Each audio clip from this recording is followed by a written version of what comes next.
Good afternoon to everyone, and thank you, Rajkumar, for such a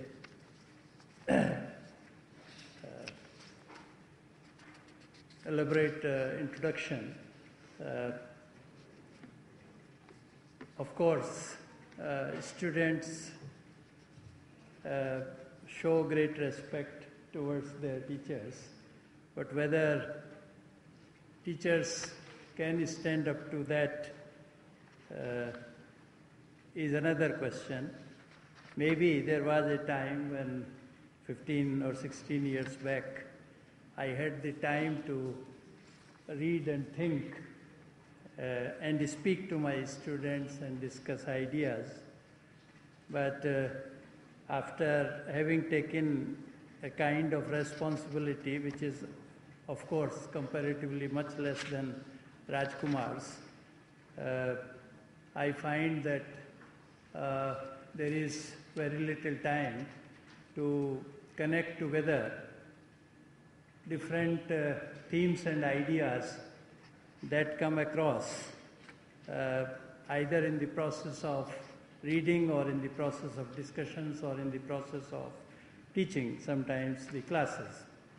However, I thought that since this is one of the first out of many opportunities which Professor Rajkumar extended to me to participate in the various conferences and deliberations which have taken place in this university, I thought I must avail of this opportunity to be with you, and particularly when Professor Peter Schuck is preceding me, perhaps my task would be slightly easier, if not totally irrelevant.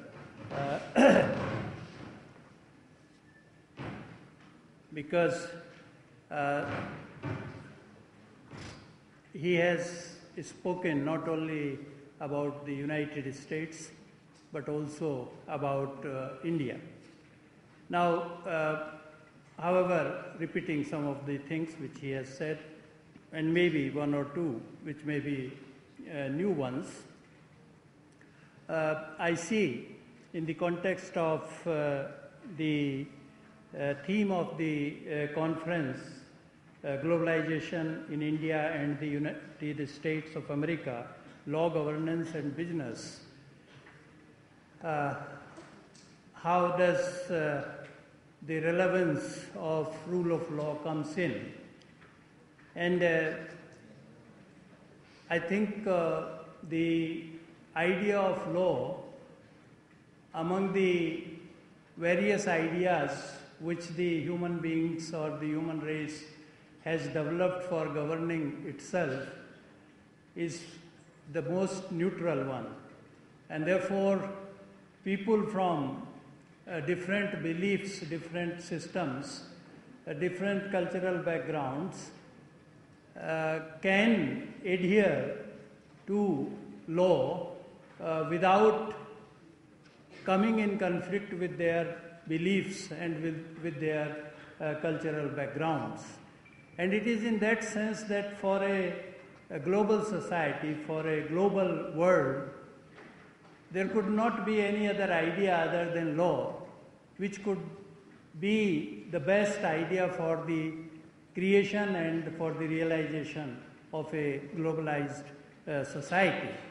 Now, therefore, the idea of rule of law is the most central idea for the purpose of globalization, and therefore it must properly be understood. The idea of law is one, and the idea of rule of law is another.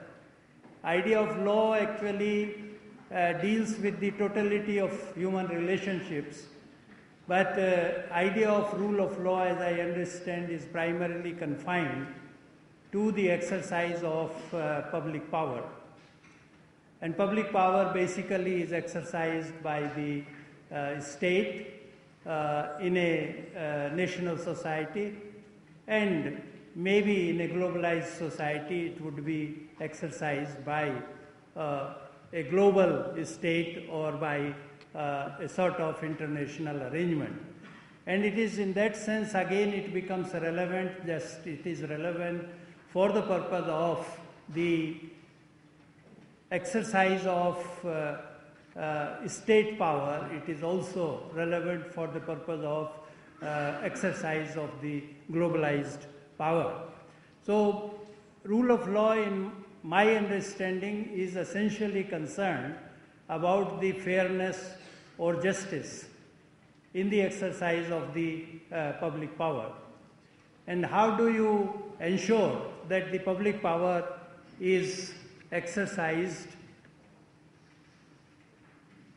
fairly and in a just manner? And it is this part which I think started developing in the Western world sometimes from 11th century onwards, initially in the idea of natural law, that there is something like higher law by which the state must be bound or with which its laws must be consistent.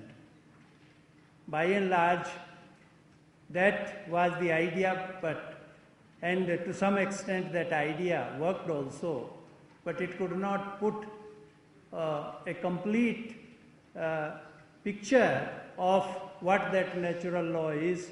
Different thinkers, different writers had their own conceptions of natural law, and therefore a kind of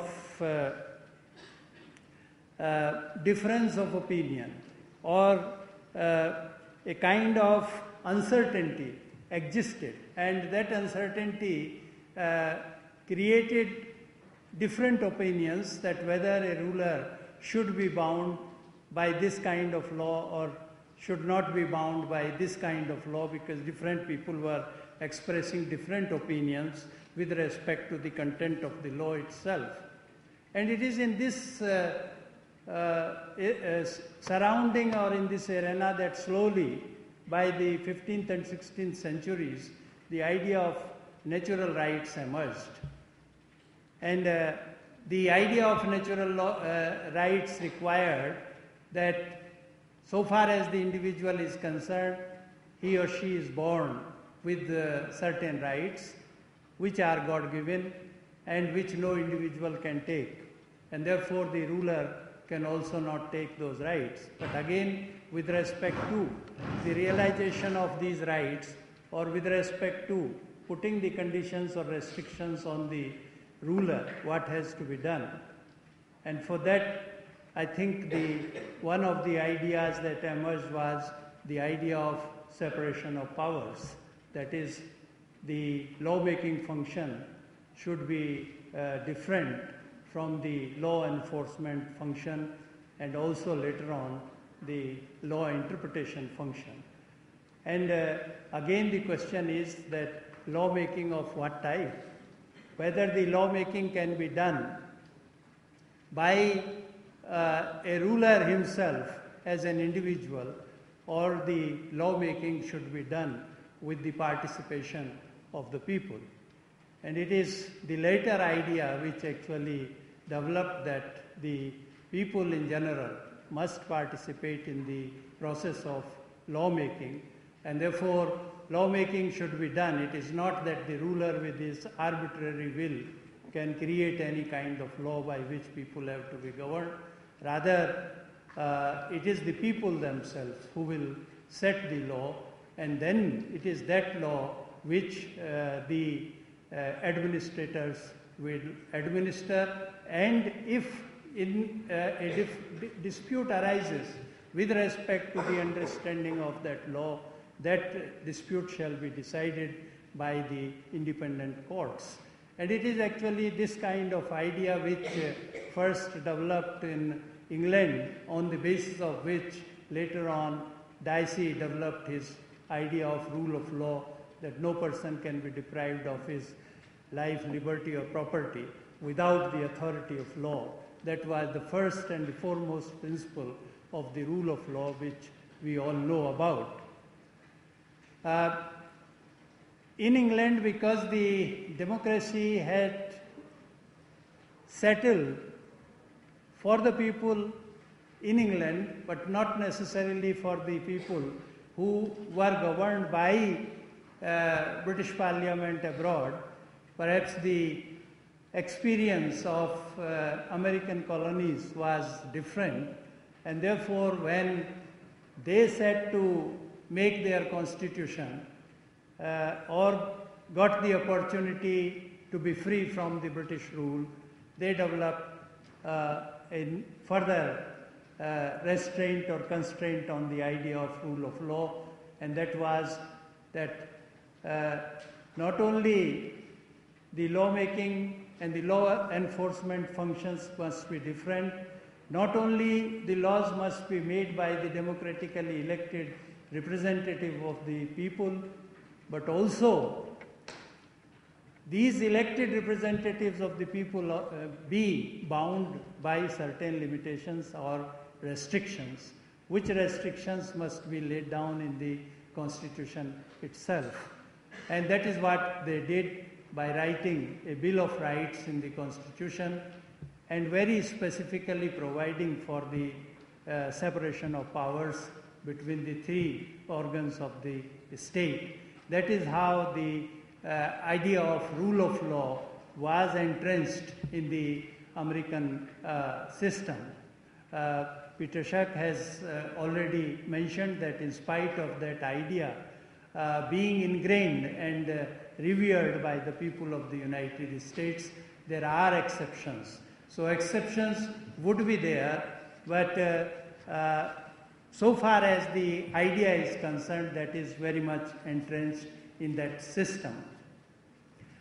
It was, however, realized by the later part of the 19th century that merely recognition of the rights of the individual and merely having a doctrine of separation of powers and having the lawmaking authority through democratically elected representatives is not enough for the purpose of providing good life to all people in the society.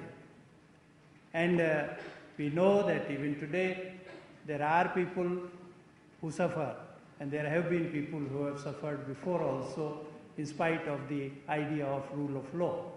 Whether the idea of rule of law, if it is about fairness, if it is about justness, should tolerate that kind of difference.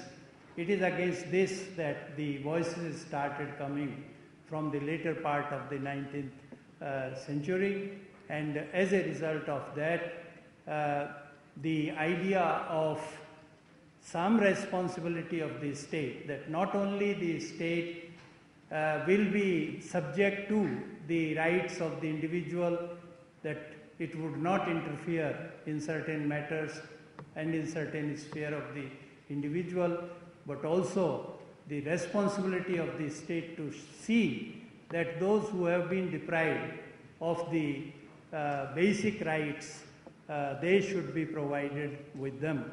And therefore the idea of positive obligations. Of course, the constitutions have not necessarily been amended, particularly the Constitution of United States has not been amended for that purpose, but this is also true that the interpretation of the Constitution has changed. By the time when we got independence, already these ideas of a state which would not only not interfere in the civil and political rights of the people, but which will also take the responsibility of ensuring minimum good life to every individual, that had got its roots. And so at the time when we became independent, we knew about it, and we in our constitution ensured that not only a Bill of Rights is provided, but also certain responsibilities are imposed upon the state to ensure that the weaker sections of the people or the downtrodden are taken care of. And it is for that reason that the Constitution of India, apart from having a chapter on fundamental rights, also has a chapter on the directive principles